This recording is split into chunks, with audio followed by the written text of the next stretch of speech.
भागड़ जैसो का भाव का करीब गोरी अपनी सहेली बता रही के जी जी रात लगड़ ने का करो लगड़ पौरी में घुस बैठो लेके ठोका भगत को नाम लगड़ पौरी में घुस बैठो लेके ठोका भगत को नाम के ठोका भगत को नाम लेके ठोका भगत को नाम लगड़ पौरी में घुस बैठो लेके ठोका भगत को नाम लगड़ पौरी में घुस बैठो लेके ठोका भगत को नाम लगड़ घुसायो रामधन का गाना कर देगा दीवाना रामधन के झटके सोनाटेक के सिर में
भैया मनीष करौली वाले सुन लो दुकानदार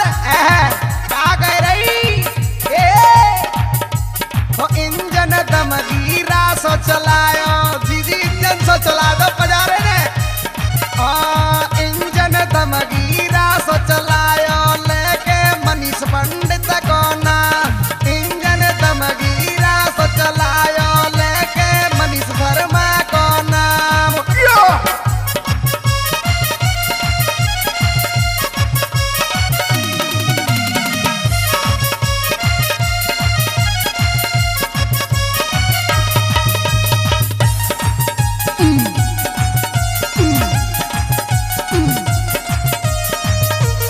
रामधन के गाने कर देंगे दीवाने।